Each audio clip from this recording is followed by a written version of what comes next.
Na-curious tuloy ako, sir, kung malala yung issue nyo ni Kung. Ito lang yan, ha. Pag umalis ka dito, hindi ka na panonoorin kasi wala naman si Kung or wala ka naman sa Team Payaman.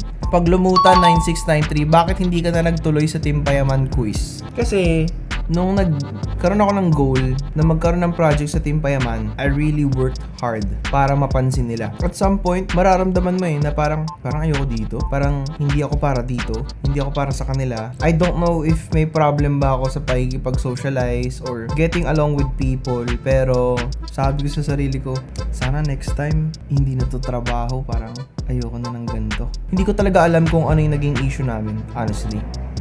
Hindi ko talaga alam. Kung sasabihin ko man dito, ang sabi, na-offeran ako na maging video editor. Nalaman na vlogger ako. So, X na ako agad. Sabi nun, natulog na ako, di ba? Si Kong mismo yung gumising sa akin. Marco, gising na. Game na. Pucha. So, good morning, Martians. Another day. Another day of grind. Yun lang masasabi ko. Overnight oats, guys. Sarap.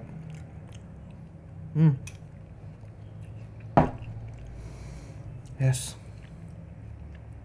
Takbo ulit tayo today. And alam mo so far, ang-upload natin kahapon was really awesome. Kasi mas marami nag-comment, mas marami nag-view. Well, mabilis yung views. Hindi masyado natin kinain yung oras ng mga tao. Slight lang naman. Pero today kasi may lalabas din akong video sa sa Facebook. Ilalabas natin sa Facebook yung topic natin na 8 uri ng client. Ay! Ato nga pala. Sa kasalukuyan, kamusta ay Martians? Welcome back to the 365. Big shout out kay Bossing sa pinakaminamahal ko sa paggawa ng napakasarap na overnight oats. So, ngayon pala magbasa na tayo ng mag-shoutout na tayo dahil marami nag-comment. Let's do our best. So, shout out kay @RendonTV23. Salute, professional ka talaga, quiz. Hindi lang sa trabaho, kahit sa mga nakakasama rin. Buti na lang di pa ako nakakabili ng tofu light, muntik na. Oo, tama ka dyan. Okay, so another from... Ayun, nag-reply. Si M.Andre G. Tinesting lang talaga kita, quiz, kung talagang galit ka sa tofu light. Oo, galit talaga ako sa tofu light kasi ang mahal niya. Tapos hindi na... Maganda yung features niya, pero parang hindi ko talaga masabi na okay siya. Hindi talaga. Ewan ko. Overhyped talaga siya. Ito yung pinaka-ayoko sa lahat, yung kapag merong opportunity na mag-promote ng isang product, mas gugustuhin mong maging authentic sa pag-promote. Ayaw mong maging hindi authentic. Alam mo yun, yung kasi porket ba binayaran ka lang, sasabihin mo na, alam mo yun, gusto ko yung naniniwala ako sa produkto. Siguro sinasabi ko lang to ngayon kasi wala pang brand na nagbabayad sa akin na sabihin maganda yung produkto nila, pero alam mo yun, I will do my best naman kung meron man in the future. Okay, ito, meron pa isa. Sir Franz Joseph. Na-curious tuloy ako, sir, kung malala yung issue nyo ni Kung. Ito lang yan, ha. Hindi na para i-disclose ko kung ano yung nangyari sa amin, pero hindi naman siya malala. And hindi rin kasi ako cloud chaser na, ng Team Payaman. Hindi ako natanggap sa Team Payaman. Kasi may pangarap ako, yun lang naman masasabi ko. And nung pumunta ko doon, na-orient na ako na pag umalis ka dito, hindi ka na panonoorin kasi wala naman si Kung or wala ka naman sa Team Payaman. And nung nalaman ko yun and na-realize ko yun, nag-decide din ako na ayoko magtagal. Kasi umuwi na ako agad after nung last project namin. Kasi yun nga, hindi siya magiging healthy in the long run. Plus, meron silang mga disclaimer na, yun nga, pag nalaman na vlogger ka, most probably, hindi ka matatanggap as editor. Yun. Kasi nga naman, kapag nagtagal ka, syempre, magkakaroon ka ng subscribers. Depende na lang yun kung ma-build yung ego mo after ng kasikatan. Tapos pag na-build yun, baka magkaroon ng chance na mag-decide ka na umalis ka na kasi sikat ka na alam mo yun, ayoko ng mga ganun. Mas gusto ko pa din yung i-build mo yung sarili mo, sa sarili mong sikap. Noong una kasi hindi ko talaga din naiintindihan. And akala kasi ng lahat kapag nandun ka na endgame na hindi po sa kanilang endgame. Dahil hindi naman silang magsusulat ng storya mo. Ikaw ang magsusulat ng storya mo. Ikaw ang magde-decide ng endgame mo. Hindi si Kong. Mali yun, maling mentality yun na pupunta ka doon kasi gagamitin mo sila para sa kasikatan. Tapos ano mangyayari pag umalis ka doon? Wala ka na rin. Wala na manonood sa'yo. So simple as that. Karugtong to ng isang mga nag-comment. At Jem, Paglumutan 9693, bakit hindi ka na nagtuloy sa Team Payaman quiz? Kasi, yun nga, siguro para sa akin may pangarap ako kasi talaga na gustong abutin. And alam ko na hindi ko maaabot yun kung mag-stay ako ng matagal. And hindi kasi yun yung endgame. At saka, pangit yun for my own image kung gagamitin ko lang sila mismo para sumikat. Mas maganda pa rin na magpasikat ka sa sarili mong sikap. Kasi katulad yan, pumalo ako ng 50k subs. Pero hindi naman 50k yung nanonood sa akin. Almost 100 lang, di ba? So, parang yung authenticity, well, kasi yung 2K dyan sa 52K na yun, yung 2K originally sa akin yan. So, pero kasi matagal ako nagpahinga, so, yung 50K na yan, ewan ko kung totoo ba yung mga tao na yan, or yung nag-i-exist ba, or hindi, kasi hindi naman pumapalo din ng 50K yung views ko, pero it's natural. Kaya, para sa akin, right now, hindi ako na-frustrate kung di man pumapalo ng at least 1K, or ng 5K, 10K, alam mo yun, masaya na ako basta mag 100 yung views. Hindi ko kailangan ma-frustrate ngayon, hindi ko kailangan magmadali.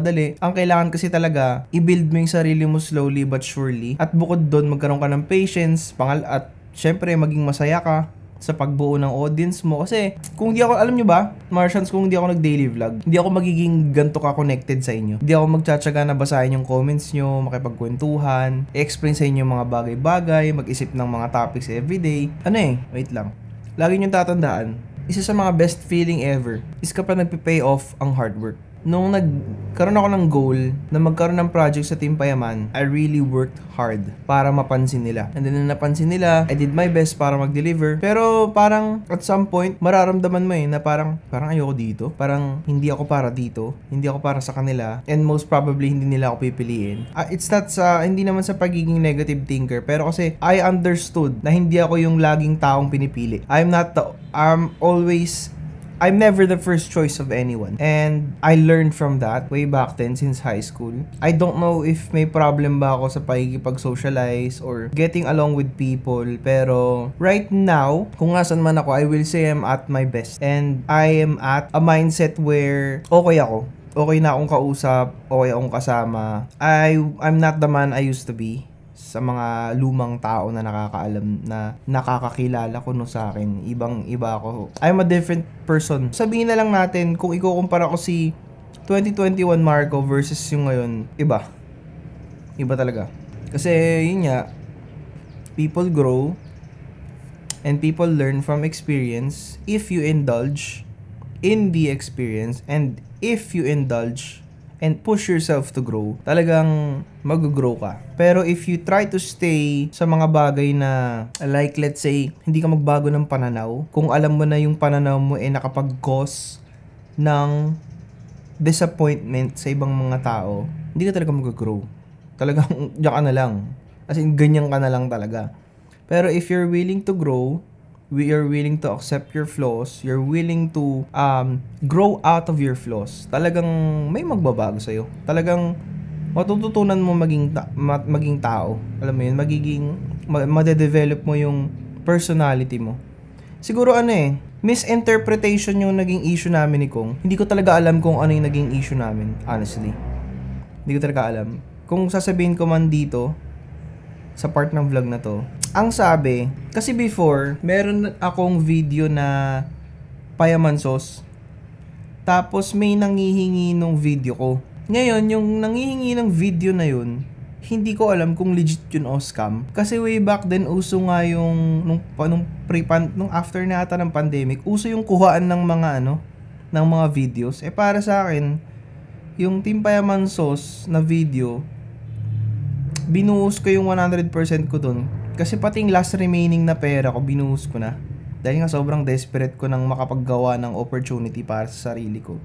Dahil wala naman akong connections, wala naman nagbigay sa akin ng opportunities. Ako lang gumawa ng opportunity para sa sarili ko. Nung kinuwento ko yun kay Kong, ang pagkakaalam ko, sabi ko sa kanya nun, sabi ko, Sir Kong, natakot ako nun. Kasi nga, akala ko may scam, parang ganun. Tas ang sabi ko, may mga taong nagsasabi sa akin na dapat daw bayaran ako ni Boss King. Yun yung pagkakasabi ko sa kanya. Ewan ko, siguro na misinterpret niya ako nung sinabi ko yun na may mga taong nag-uudyok sa akin na sabihin ko daw kay Boss King na bayaran ako dapat do sa video. Yun lang, kinuwento ko lang na ganun. Pero hindi ko inintend na mag-come out as bad mouth. Na-labelan ako na bad mouth that time. Hindi, ang dami. Alam niyo yung, kung siguro kung i-deep dive ko yung mga araw na nandun ako, na-overthink ko na rin to kung saan bandang parts ako na baka na pin ako ng red flag or alam mo yun, baka meron naman ata kaming conversation din noon na sabi ko mag-ingat sila dito sa grupo na to kasi baka hindi kayo bayaran, baka lokohin kayo kasi ako naloko ako ng grupo na yun. Kasi nga, yung grupo na yun before, notoriously known as, hindi ko na sabihin yung grupo na yun, basta esports group yun na hindi nagbabayad ng mga tao talaga. As in, hindi sila nagbabayad. So, parang winarningan ko lang siya directly na, baka, parang I'm just looking out. Isa yun sa mga iniisip ko. Pangalawa, naisip ko, di kaya, baka mamaya, nung nag-e-edit ako that time, kumain kaming dalawa, iniwan ko yung hinugasan ko, tas iniwan ko yung pinagkainan ko, tas hindi ko na nahugasan kasi nagmamadali na ako matapos yung edit. Pero kasi pag kumakain naman ako ng hinuhugasan ko naman, ang dami kong pwede overthink. Pwedeng dahil ba sa, yun nga, yung una na bagay na nagkukwentuhan kami about, nandun yun sa BTS vlog na ipalabas yun dun Pero kinat ko yung part na yun. Kasi parang sinabi ko na, teka lang baka ganito, ganyan. Ma-misinterpret mo ako. Hindi ko na lang to sasabihin sa vlog. Pero, alam yun, siguro yung issue na yun, hindi na para palakihin mo pa. Hindi na para maghabol ka pa na, wala na ako sa timpayaman. Hindi ko na talaga Hindi ganon. Hindi dapat ganon. Kung meron man ako naging mali or meron man ako naging mistake, 100% I take full responsibility kasi siguro nung time na yun, nung natapos ko yung project, iba yung relief, iba din yung hype, iba kapag narating mo yung feeling mo you are at your highest peak. Akala ko that time yun yung pinakamataas na feeling na nakuha ko sa career ko at yung pinakamataas na achievement ko, akala ko. And, ewan ko, sabi naman at one point, ang naging issue daw is yung paglagay ko ng directed by sa video. Pero ewan ko, hindi ko na lang din ininda, hindi ko na lang ginawang issue kasi hindi naman talaga issue, guys. Hindi naman siya worth it para i-hype sa social media or hindi ko rin naman kasi mentality na magbulgar na mga bagay na alam kong hindi naman really doesn't make sense and probably kaya mong solusyonan sa sarili mo yung growth. And siguro doon ko siguro naintindihan na I was meant for other things. Yun. Hindi lang basta puro timpayaman. Kasi nga bago ako maging video editor or maging videographer, I am a vlogger first type shit na creator. Para saan nga kasi, 'di ba? Kapag may edge ka sa vlogging, ma-apply mo siya sa videography, mas madali yung pagsandal mo sa content creation. Mas naiintindihan mo ang content creation. Hindi compared sa videographer ka lang, wala kang alam sa content creation, mahihirapan ka talagang, mahihirapan ka mag-indulge, mag-engage sa mga kliyente. Mahirapan ka mag-suggest, yung ideas, yung thoughts, may ganun So, hindi na para palakihin pa. Kaya hindi rin ako nagtuloy kasi, parang feeling ko I was meant for other stuff. Siguro naramdaman ko na to ng 3 times sa era ng mga career ko. Or ng career ko rather. At some point, bigla ko na lang sinasabi sa sarili ko, parang ayoko na dito. Parang hindi ko kaya. Second time na sabi ko sa sarili ko, nung second time dumating yung isang opportunity na nakabalik ako doon sa isang grupo na pinagtatrabahuan ko. Sabi ko na sa sarili ko, parang ayoko na. Pangatlong beses na naramdaman ko sabi ko sa sarili ko, sana next time, hindi na to trabaho, parang ayoko na ng ganito. Alam mo yun, yung mga feeling na yun, feeling ko yun yung sign na binibigay sa akin na, oh, it's time, magpapalit ka na ulit ng era. Ibang ano ka na naman, ibang venture ka na naman sa buhay mo, ibang type of growth naman kasi na-outgrow mo na yan eh. Kaya ano lang din, ito yung common misconception naman, hindi porket na-involve ka sa isang malaking grupo, feeling mo yun na yung endgame. At saka, honest to God, alam ko yung madalas na iniisip na iba dyan, yung user mindset. Kung gagamitin mo si Kong para sumikat, pwede kang magpumasok doon as editor, pero huwag mo i-reveal na vlogger ka. Tapos pag nakaka-close mo na si Kong, gagamitin mo na siya, gagawa ka na ng channel mo, hanggang sa magre-resign ka na as editor. May ganun eh. And ito yung realidad, yun yung realidad talaga. Ito nakakatakot man sabihin. Nakakatakot sabihin kasi baka mabash ako. Well, nung una, dapat magiging video editor ako ni V. Na-offeran ako na maging video editor. Nalaman na vlogger ako. So, X na ako agad. But I think okay lang naman. And I purely understood. Kasi, kailangan talaga nila ng video editor na walang mindset mag-vlog. Katulad ng mga, alam mo yun, kasi nga, ang gusto mo lang talaga maging editor lang, wala kang pangarap sumikat, focus ka lang sa trabaho, focus ka lang sa sahod, focus ka lang dun. Which is good. Walang masama kung gusto mo lang maging video editor, ayaw mong sumikat, ayaw mo ng fame, gusto mo lang talaga magtrabaho, gusto mo lang ng pera. Pero ang masama is, gusto mo maging editor para partly sumikat ka, para partly makaalis ka, para makagawa ka ng sarili mo. Pero ang drawback nun, pag umalis ka, wala nang papansin sa'yo, dededmahin ka. Simple as that. Pero ako, ang target ko lang talaga before, sabi ko, pinagdasal ko talaga to, na sabi ko lang, Lord, isang project lang, kahit wag mo na akong gawing video editor, kasi para sa akin, parang hindi ko rin kasi trip maging video editor before, dahil nga mahirap. Hindi siya madali, guys. Hindi madali maging video editor ng vlogger. Iba yung pressure. Kaya saludo ako sa mga naging video editor nila kasi ang gagaling. Yun para sa magagaling talaga sa content creation. Talagang iba yung level ng editing nila. Though, nowadays, masasabi ko naman na on par na yung editing skill ko. Pero I still would not prefer na maging video editor ng isang vlogger. Kasi, pinagsisikapan ko to. Hindi ako clout. Hindi ako makikisagap ng clout. Alam mo yun, I'm gonna build myself. Even if I have to create a new channel, or even if hindi na ako pansinin nung 50k nga na subscribers sa akin, I will build myself from zero, ground zero patas. Kasi I know, sa dulo ng mararating natin, it will all be worth it. Yun lang yun. Determination, sheer willpower, tamang mindset na lumaban, mindset na magsikap. Yun yung mga factors na yun yung mga confounding variables. O sabihin natin, yun yung dapat na attitude na meron ka kung gusto mong may ma-achieve ka na isang bagay. Na eto na-realize ko na, sige, gagawin ko na to sa 365, gagawin ko na sa vlog. Gagawin ko na to. Kumbaga, no excuses, no more thinking about the shortcuts na, sige, didikit ako dito para sumikat ako. Didikit ako dito para sumikat ako. Papatulong ako dito para sumikat ako. Papashoutout ako kay ganito para sumikat. No more. Kung may makasama man akong sikat, makikita niyo sa vlog, kasama ko sikat. Pero hindi ako hihingi na ng tulong or ewan ko. But all of what I'm saying is wala akong sinabing paninira. Sinabi ko lang naman talaga yung nangyari. And wala tayong ibang intention dito kundi to share nothing but blessing and abundance. Yun lagi kong sinasabi sa inyo. You can take away a lot of stuff from my experience because yung experience ko, I know some of you will grow even to become a better version of me. You will become a better videographer, better editor. You will become the real you. Alam mo yun, kung saan ka meant to be. Kasi napanood mo tong video na to at tinapos mo yung video na to. So, napahaba yung usapan natin pero hindi ko tatapusin pa dito yung video kasi mahaba pa yung araw. Good morning sa inyo. Isang napakasarap na umagang usapan. Sana mapanood nyo to either dinner or breakfast nyo. Sana okay kayo, Martians, no? Anyways, yun yung mga shoutouts natin today. Napahaba yung usapan, napasarap kasi I haven't been asked this question for so long. But I think deserve nyo lang din na maging honest ako sa inyo since honest naman ako sa advice ko, honest ako sa inyo. And wala namang red flag sa sinabi ko. So, yeah.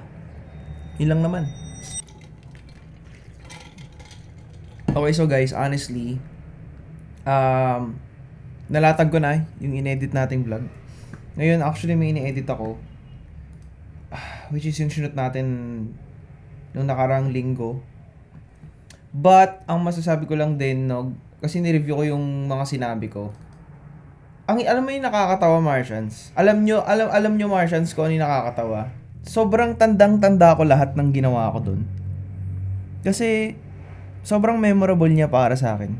At saka sobrang dream come true. Siguro kahit nga yun dun sa ultimo sa sinabi ko na yung hindi paghugas ng plato part. Ano yun, sabay pa kami kumain dalawa nun. Tapos, binaba ako, sabi ko, hindi ko nahugasan ah. Nagsita ako ng gano'n, nakita niya. So, alam yun. Tapos meron pa nga at one point, tinanong ako kung ikaw na ba yung editor ni Kuya Kokon, sabi sa akin. Sabi ko, hindi ko alam eh. Tapos at some point din, sinabihan ako ni Dato na parang welcome to the family, ganun. Sobrang memorable nung experience na yun para sa akin. At never ko siyang mamasamain, never ko siyang gagawing controversy kasi sobrang happy ko na nangyari yung mga araw na yun, yung mga linggo na yun sa buhay ko. From pagtulog kasama yung mga editors, alam mo yun, natulog ako doon ng ilang araw. Tapos hanggat hindi ko pa natatapos yung pinakalatag nung, alam mo yun, hanggat di pa namin natatapos yung isang section nung The Daily Vlogger, hindi ako matutulog, hindi ako, hanggat hindi sinasabi ni Kong nun na matulog ka na, hindi ako matutulog. Alas 4 na kami halos, tas continue kami ng 12 or ng nagugulat na nga lang ako, alam mo yung pinaka-unbelievable para sa isang fan. Kasi fan din naman nila ako before. Sabi nun, alam mo yun, natulog na ako, di ba? Si Kong mismo yung gumising sa akin, Marco, gising na, game na. Pucha. Ay, yun yung mga araw na hindi ako makapaniwala. Siguro from the immediate call na natanggap ko, kasi it was a fresh Friday ata yun, or Monday or Sunday, na galing akong jogging. Bigla na lang pag-uwi ko, all set na ako and everything sa buhay ko. Tumawag siya, video call mismo. O dito ka, may gagawin tayo, dito ka matutulog, dala ka ng damit. Ayun, yun na, di ba? I remember every single bit of it na ultimo nagka-brown out pa nga nung linggo na yun, nung ginawa namin yun. Kasi ako, nagkaka-brown out eh. Tapos umuwi muna ako saglit, intay ako ng chat niya, and then balik ako doon. And then ginawa namin yun.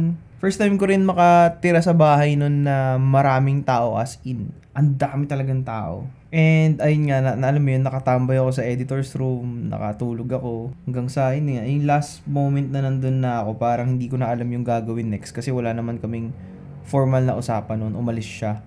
Umalis sila ni Vino ng pagkakatanda ko. Tapos, nagpaalam na lang ako sa kanya na uuwi na ako. Tapos ayun na, yun. Nung una, parang depressing na nalaman ko na parang hindi ako in sa grupo nila kasi yun nga, na-label na ako as badmouth.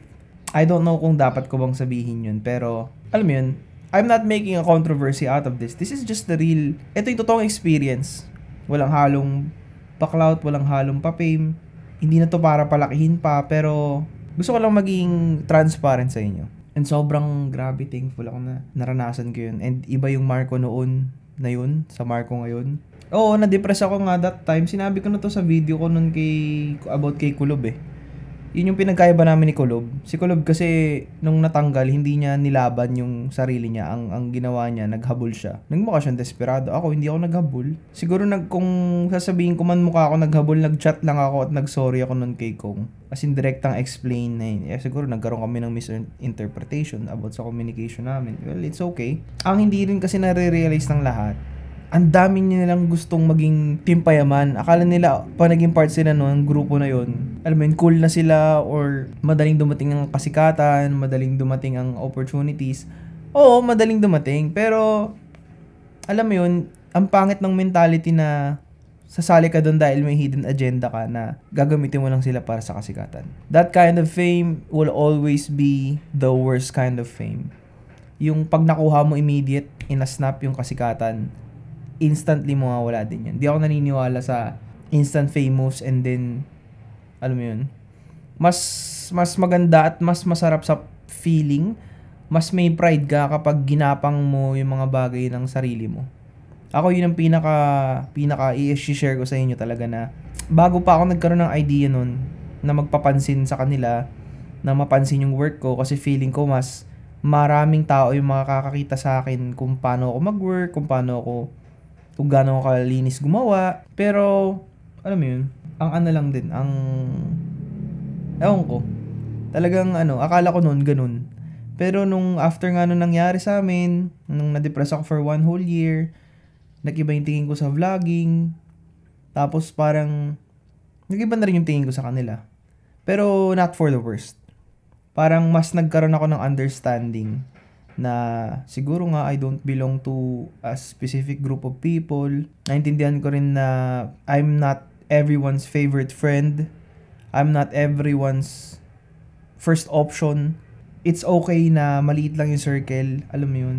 It's okay na you're acquainted with a lot of famous people. And it's also okay na magkaroon ng private life. Akala ko dati kailangan lahat ng tao barkada mo, lahat ng tao ka-close mo. Doon ako nagkaroon ng mentality na you can cut off even the most toxic people. I'm not referring to them, okay? But in my family, alam mo yun, in also sa mga taong akala kong kaibigan ko sa iba. Yun. But kung sakali man, sige, for sure may Marsha na magtatanong. Kung sakali bang offeran ako ni Kong na bumalik sa Team Payaman or magkaroon ng project, why not? Hindi naman kasi nga naman ako part ng... Kasi ano yun eh, yung Team Payaman Martians, ano yan? Family yan. Hindi yan organization, hindi yan basta-basta tropahan, hindi yan barkadahan. Alam ko may mga iba na sinasamantalang gamitin yung name nila and whatnot. Pero ano yan eh, family talaga yan ng isang close na circle of friends yan. Hindi ka basta-basta papasok dyan or makakapasok dyan dahil ba nakakatawa ka or dahil ba may silbi ka, alam mo yun. Akala ng lahat, madaling pangarapin yung mga ganung bagay. Pero behind that agenda, gusto lang din sumikat, gusto lang din kumuha ng fame. Yun nga lang, pag alis, ano mangyari? Or worst comes to worst, si Kulob, ayun, di ba, ang gumawa, tinanggal, gumawa, boom, sabog. Ako, hindi naman ako, una sa lahat, wala naman akong ingangawa. Pangalawa, sanay ako na mag-isa. Pangatlo, sa nangyari sa amin, wala akong galit sa kanya kasi yun nga. Para sa akin, hindi ako nagalit eh.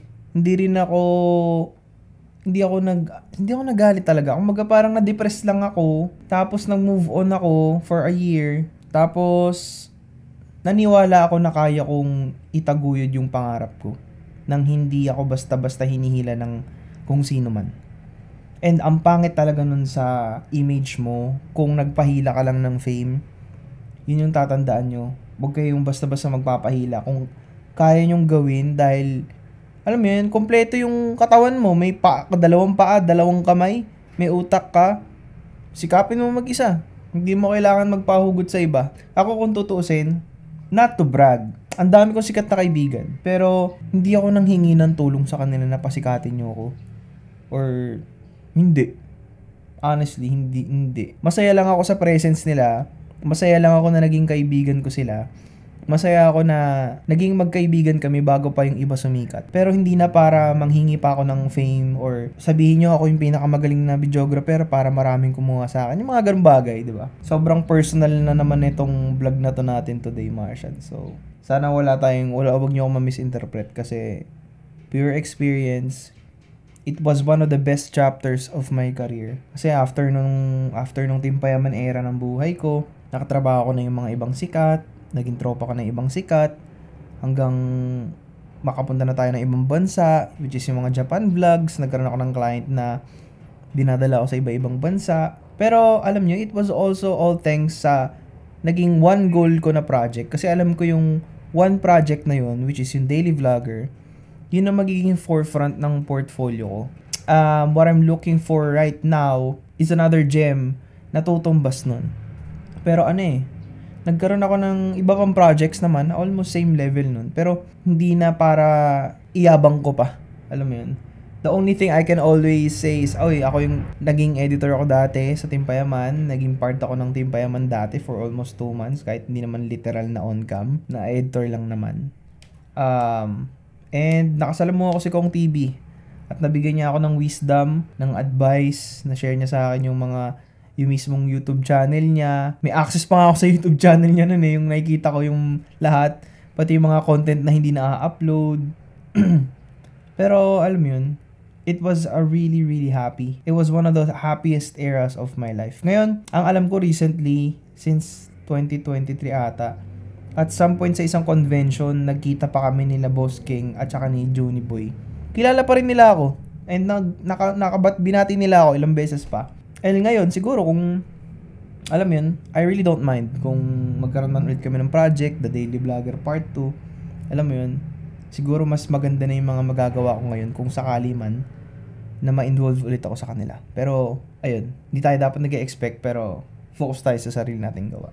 Yun lang naman. So, oh my God. Kasi sinimulan to ni Sino ba nagsimula nito? Teka nga, uulitin natin Sino ba nagsimula ng topic na to? Dahil sa'yo, nagkaroon ng topic. Kay, Teka. Dahil kay Jem Paglumutan 9693. Tama. Oo, bakit hindi ka nagtuloy sa Team Payaman? Yung sinasabi ko kanina, yung sinasabi ko may pangarap ako. Kasi nga nagkaroon nga ako ng mentality na mahirap sumikat kung galing ka sa kasikatan ng iba. Kasi forever, paglabas mo nun, anino ka lang. Yun lang talaga. Ano ka lang, mala solo leveling lang ang dating mo dun, shadow ka lang. Pero unless gumawa ka ng something remarkable, something na makikilala ka, maglakas loob ka, everything will work out. And hindi tayo nag-spread ng negativity sa channel na to. Hindi tayo nagko-condone ng bad mouthing. Hindi tayo, alam mo yun, hindi na tayo yung lumang Marco na kilala ng ibang mga tao noon. Especially, bukod pa sa kanila. Kasi nakakatawa after ko mag-Team Payaman, nagsilabasan yung haters, yung mga peking kaibigan. Yun din yung naging, masasabi kong isa sa mga positive na impact. Mas na broaden out ko kung kanino lang ako dapat magpakatotoo. At syempre, na evil eye ako ng mga panahong yun. Kaya, ganun talaga. Ganun talaga, Martians. Merong mga evil eye. Kaya, pag may mga upcoming kayo na mga bagay na plano, huwag nyo basta-basta ibubungad unless tapos na. Ito, tapos na yung era na to. Kaya nga, gusto ko magbigay ng, wait nga. Kaya gusto ko magbigay ng shoutout dun sa nagsabi sa akin, sa mga taong nagsabi sa akin na deserve ko daw matanggal sa Team Payaman. Sorry kayo. Yan lang masasabi ko. Kasi, I'm doing way better now than I was. So, ayan. Dahil dito yan kay Jem Paglumutan, guys. Comment down below. 1 like, 1 gem. Siya may kasalanan niyan kung ba't naging ganito yung topic ng video natin. Pero babawi ako sa inyo bukas. Ngayon kasi mag-edit muna ako about dito sa project ko. Tapusin ko na to. Para tuloy-tuloy ang rat-rat natin.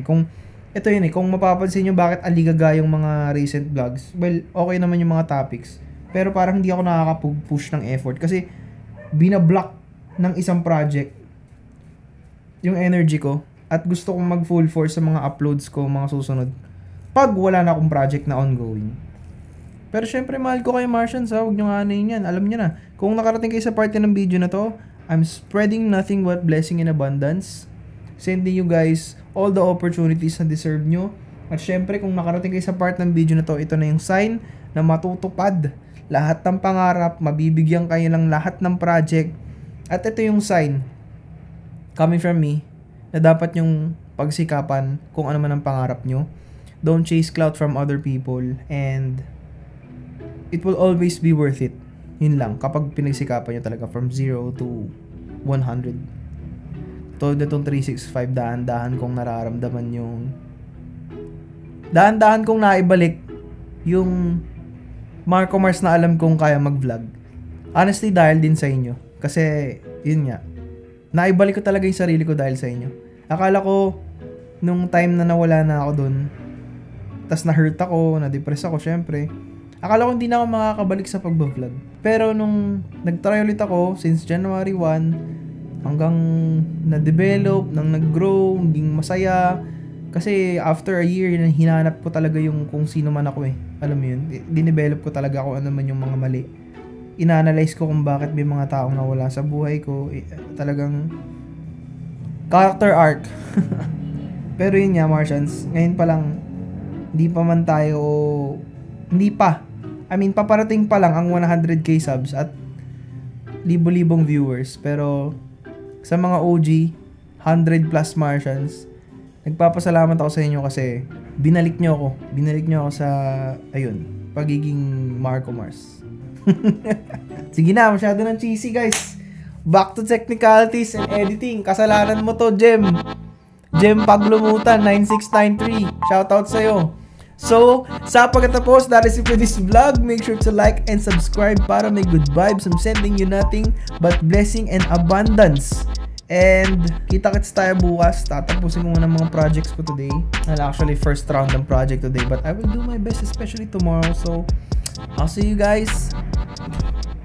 Peace out.